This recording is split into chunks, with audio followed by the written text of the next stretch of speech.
So, peace and blessings in this corner boxing 24. So, wow. I got to come back on here because there's a lot of chit chat. A lot of chit chat going on about this fight this weekend, right? And I hope that Dimitry Bivol will understand the position that he's in and the position that he's not in. Once again, peace and blessings in this corner boxing 24. Good evening, everyone. Hope everyone is doing okay. I'm doing fine. God is good. God is great. And I'm blessed to be here another day. So, yeah, Canelo Alvarez and Dimitry Bivol. So, listen, Dimitry Bivol is, he's feeling good about his win, and now he's starting to talk. He's starting to, say a lot of different things.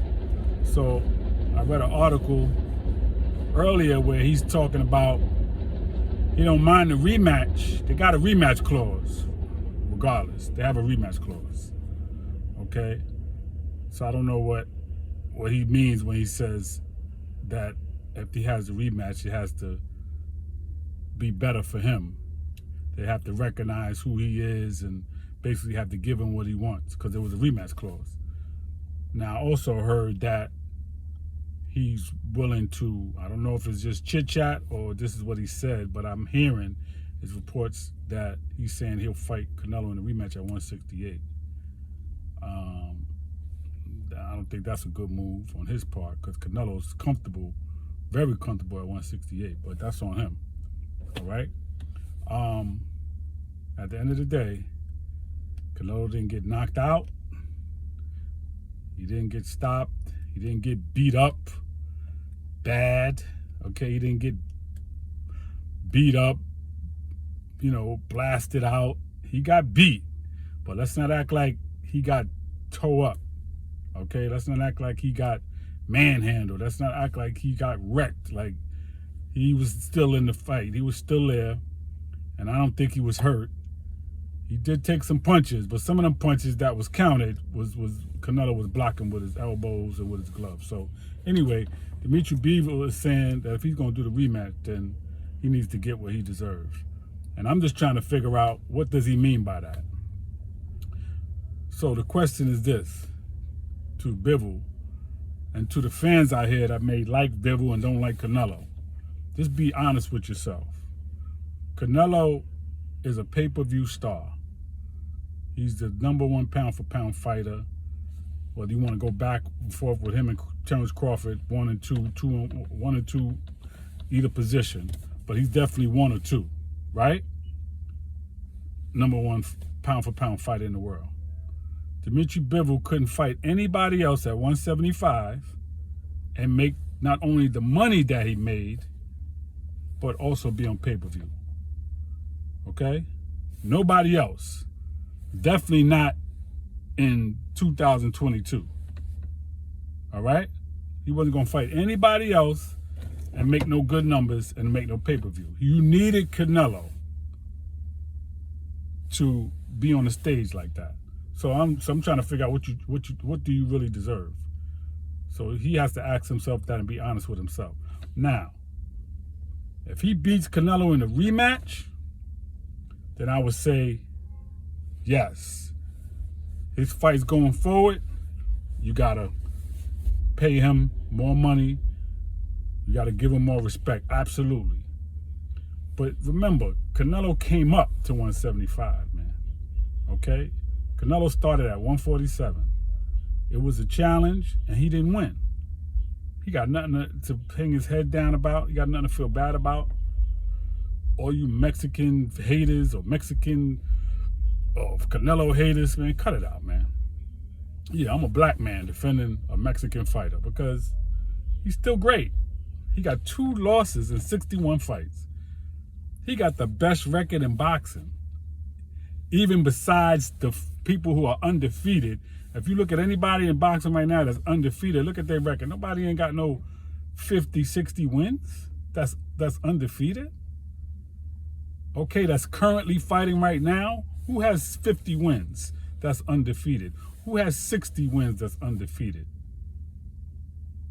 Nobody. The closest one to 40 is Terrence Crawford, 38-0 with 29 KOs, right? But nobody got 50, 60 wins with no losses. Canelo got 61 fights with 2 losses. He's 57-2-2. That's a hell of a record, man. Okay, so you can't take anything away from him. So no, Bivol, you will get your respect, and you get your respect. That was a hell of a win. But you need a Canelo to get on that stage. Pardon me, on that pay-per-view stage. Don't forget that. All right? Now, you beat him in a rematch. Oh, yeah, absolutely. Then you need to get more respect. You need to get more money, all of that. Based on who you're fighting as well. You need to get more money, and then it's going to be based on who you fight as well, because then they got to bring something to the table.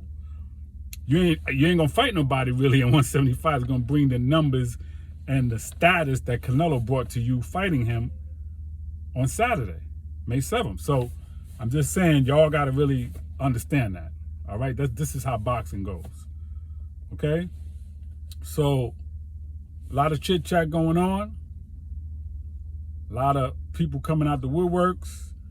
Oscar De La Hoya talking about it's not too late to come back to the best promoter. Man, it's such a clown. De La Hoya is such a clown. Why can't you just be respectful and say, listen, man, Canelo's a great fighter. He lost. He put him. He wanted the challenge and it didn't work out. Why would you say something dumb like that? He don't need to go back to you. He left you because of who you are. He's independent. He don't need you as a promoter. He don't have a promoter. He's independent. He just has to fight on a platform, the Zone or PBC, but he don't need a promoter. He don't need you. He got his own promotional company.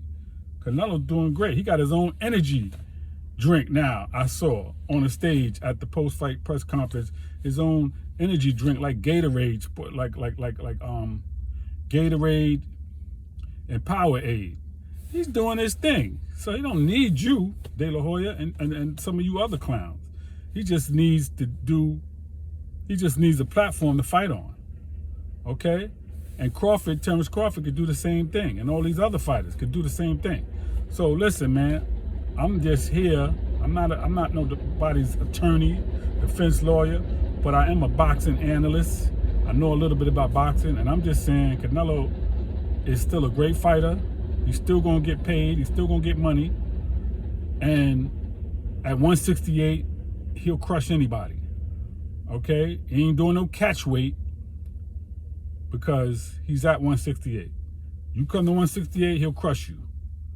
All the talk, Charlo, talking about you disappointed now. Why are you disappointed when you really don't even want to fight Canelo? You don't want to fight Ben. Don't be disappointed that Canelo lost. Go fight Benavidez. Selecki won't do. Selecki is a waste of time. Go fight Benavidez. Go fight Caleb Plant. Don't be disappointed with Canelo, because Canelo retires today. He can retire today and live comfortably for the rest of his life. So then what you going to do? Go fight Benavidez, Charlo. Go fight Caleb Plant. Go fight Andre. You got people to fight. Don't worry about Canelo. Okay? You want to fight Canelo because you want money. I get it. But you're not going to get that fight right now. Canelo going to either do a rematch and fight Triple G or one or the other. He got a 3-fight deal with the Zone, so he probably do that. And then he may see you, Charlo. And then let's see how disappointed you will be or not be then when you get in the ring with Canelo. Again, 168, he crushes anybody. Charlo, Benavidez, all them dudes. And Dimitry Bivol said Canelo hits harder than Benavidez. So you Benavidez fans, y'all take that to the bank. It's a different energy when you get in there with Canelo, okay? Benavidez he'll be the hardest fight for Canelo because of the height and the reach. But if Canelo presses the action, he beats him. He beats Charlo. Spence, I'm not even going to talk about that. That's a no-brainer. Okay, Spence can't do nothing with Canelo, and I said that already. So I just really want to talk about that. Okay, peace and blessings in this corner boxing 24. Please leave your comments, nay or yay. Just keep it respectful. We can agree to disagree. All right. I don't know it all, but I know some things about boxing. And you know, please subscribe to the page. Okay. Peace and blessings in this corner boxing 24.